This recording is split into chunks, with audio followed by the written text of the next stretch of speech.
Shalom. Salam damai sejahtera buat semua kita. Kita ada di minggu-minggu Epifania. Epifania itu ialah masa-masa tampil Yesus.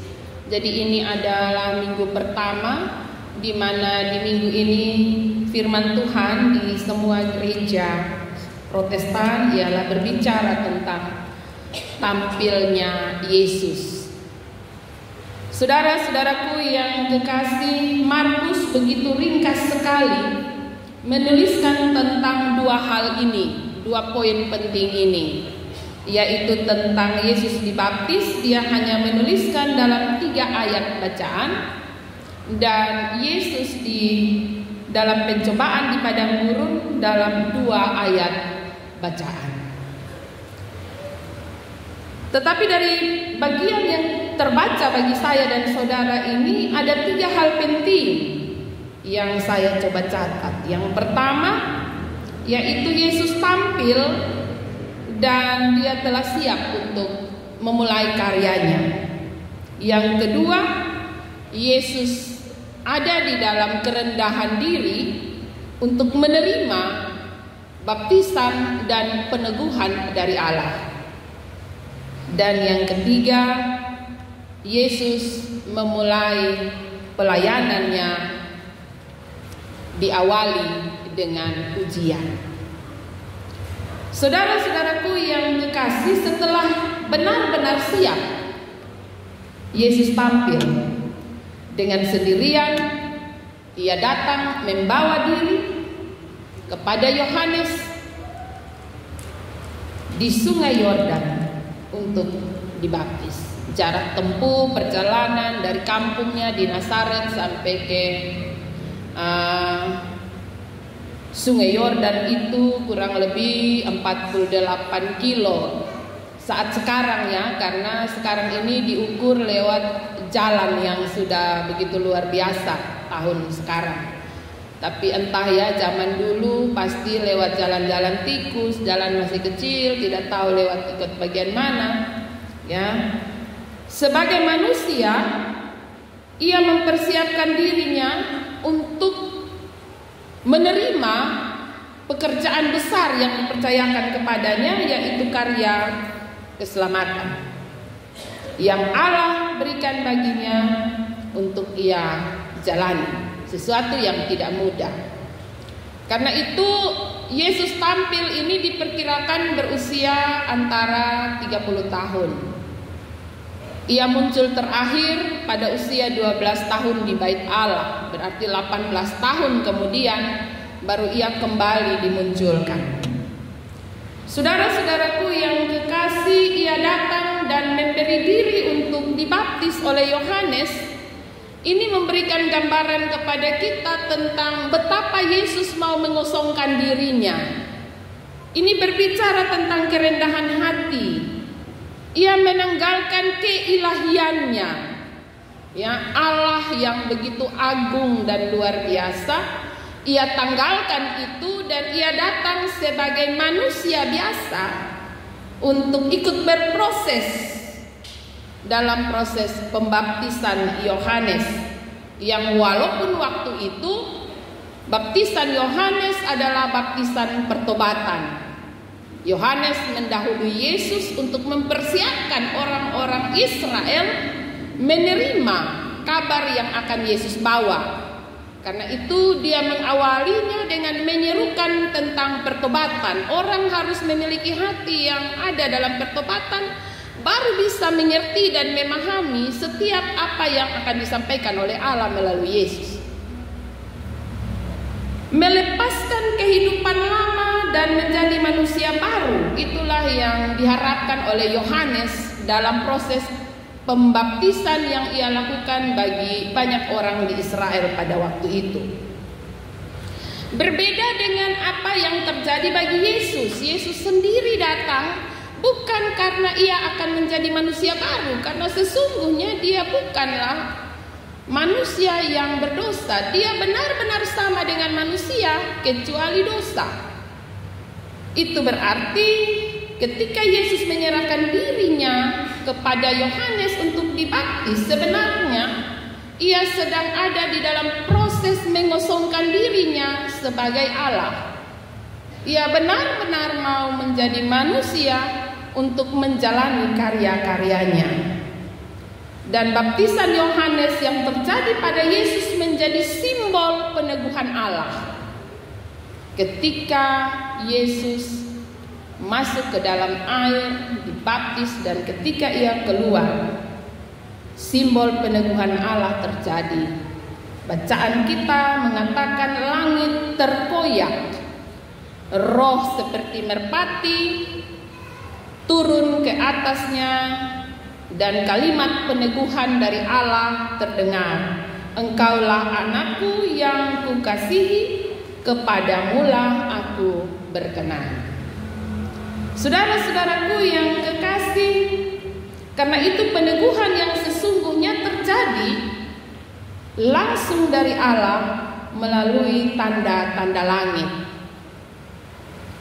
Dalam kerendahan hati Yesus, Allah berkenan atasnya.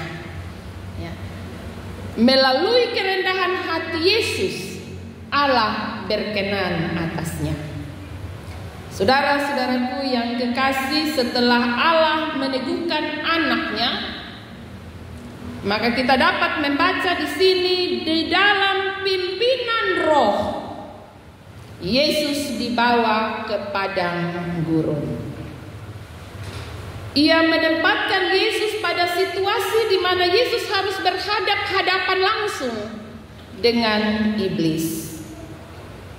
Dan di sini hanya dalam satu ayat ia berbicara tentang kondisi di padang gurun. Walaupun kalau kita membaca pada kitab Injil yang lain, yaitu Matius dan Lukas, dijelaskan tentang pencobaan yang terjadi di padang gurun. Tetapi oleh Markus sangat ringkas sekali. Dia hanya memberi gambaran bahwa selama 40 hari ia di sana.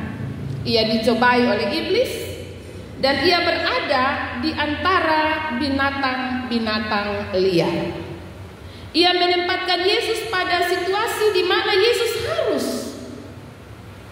berhadapan dengan iblis, dan ia diperhadapkan dengan binatang-binatang liar di antaranya.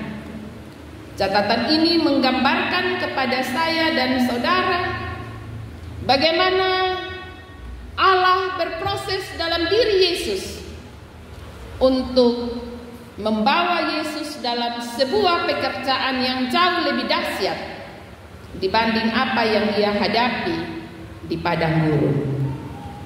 Dalam bacaan singkat ini kita menemukan bahwa ternyata kerajaan Allah dan pelayanannya selalu punya resiko. Kalau kita hanya mau menjalani kehidupan yang mudah, mungkin kita perlu bertanya kembali, sebenarnya siapa yang kita ikuti atau siapa yang kita layani? Sebab kerajaan firman Tuhan ini mengatakan kepada kita bahwa di awal, bahkan di awal sekali pekerjaan Yesus, ia ditempatkan di antara binatang liar. Walaupun tidak ditulis oleh Markus tentang kemenangan Yesus dalam cobaan iblis, tapi kita tahu bahwa Yesus mampu mematahkan semua tipu muslihat iblis di padang gurun. Yang dicatat oleh Markus hanyalah tentang kehidupan Yesus yang selalu dikelilingi oleh berbagai-bagai binatang liar. Gambaran Markus tentang binatang liar di padang gurun bisa juga kita bawa pada kondisi kehidupan kita masa kini. Kita ingat Yesus sendiri dalam Injil Matius pasal 10 ayat 16, dia bilang, "Lihat, aku mengutus kamu seperti domba di tengah-tengah serigala." Saudara-saudaraku yang kekasih, kehidupan kita ibarat domba di tengah-tengah serigala. Karena itu mau bilang kepada saya dan saudara bahwa hidup ini tidak mudah. kita akan menjalani berbagai hal yang Tuhan izinkan kita hadapi. Kita menemukan dalam bacaan ini, rohlah yang memimpin Yesus ada di padang gurun. Rohlah yang membawa Yesus untuk dicobai oleh iblis. Rohlah yang membawa Yesus berada di antara binatang liar. Saudara-saudaraku yang kekasih dalam kasih Tuhan kita Yesus Kristus, karena itu dalam kehidupan saya dan saudara, ketika kita berhadapan dengan berbagai tantangan dan pergumulan, apa yang mesti kita lakukan? Apa yang mesti kita buat? Kalau tema kita hari ini mengatakan menjadi berkenan kepada Allah, apa yang mesti kita buat sehingga kita bisa menjadi orang yang berkenan di hadapan Allah? Bercermin dari firman Tuhan ini, menjadi berkenan di hadapan Allah ialah ketika kita benar-benar siap, sehingga dengan sadar kita datang kepada Tuhan dan meminta Tuhan meneguhkan hati kita. Menjadi berkenan di hadapan Allah ialah ketika kita membawa diri kita di dalam kerendahan yang sungguh, dan membiarkan Tuhan memimpin kita menjalani hari-hari kita. Berkenan di hadapan Tuhan ketika kita mengakui bahwa atas pimpinan Tuhanlah maka kita diizinkan berhadap-hadapan, berjumpa dan bertemu dengan berbagai tantangan, pergumulan dan persoalan. Menjadi berkenan di hadapan Tuhan ketika kita sungguh-sungguh meyakini bahwa kita tidak pernah ditinggalkan oleh Allah. Bacaan ini ditutup dengan mengatakan, dan malaikat-malaikat melayani Dia. Ini mau menyampaikan pesan yang sangat kuat, bahwa meskipun Yesus harus berhadapan langsung dengan iblis untuk dicobai, meskipun Yesus harus ditempatkan di antara binatang liar, tetapi Ia tidak pernah ditinggalkan oleh Allah. Malaikat-malaikat selalu ada untuk melayani Dia. Demikian pula saya dan saudara dalam kehidupan kita hari lepas hari. Injil Matius mengatakan kepada kita, Matius 10 ayat 22. Kalau di ayat 16 Yesus mengatakan, aku mengutus kamu seperti domba di tengah-tengah serigala. Maka di ayat 22 dikatakan, dan kamu akan dibenci semua orang oleh karena namaku, tetapi orang yang bertahan sampai pada kesudahannya akan selamat. Sebuah jaminan yang Tuhan beri bagi setiap orang yang benar-benar ada di dalam perkenanan Allah. Ayat 31 dia bilang, jangan takut karena kamu lebih berharga daripada banyak burung pipit. Saudara-saudaraku yang kekasih dalam kasih Tuhan kita Yesus Kristus, berbicara tentang berkenan kepada Allah, berbicara tentang segala yang terjadi dalam hidup ini, yang mesti kita jalani bersama dengan Tuhan.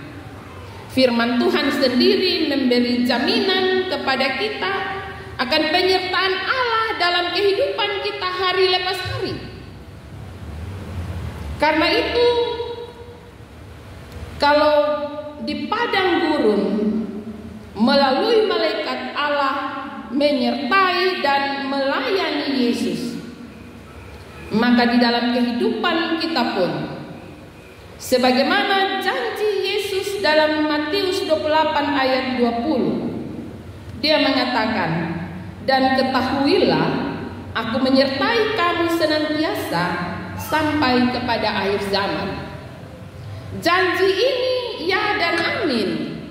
Janji ini jelas terjadi bagi setiap orang percaya. Saya dan saudara tentu pernah Tuhan izinkan diperhadapkan dengan tantangan yang sedemikian berat. Tapi apakah kita jatuh dan tergeletak?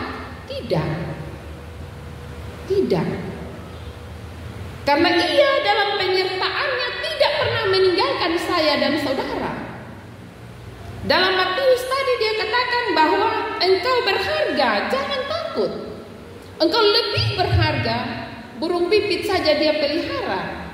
Apalagi engkau lebih berharga dari begitu banyak burung pipit.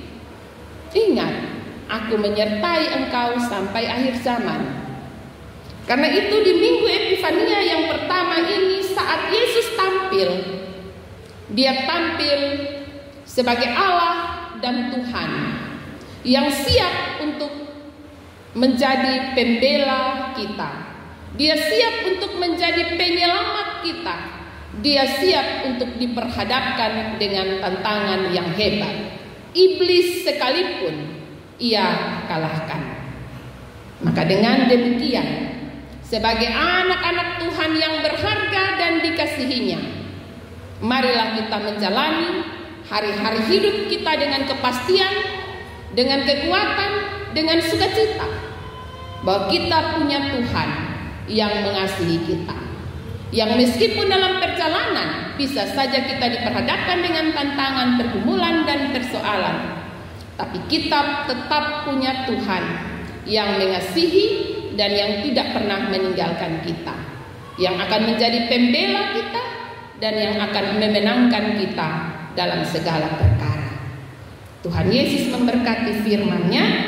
Tuhan Yesus menyertai saya dan saudara hingga akhir zaman. Amin.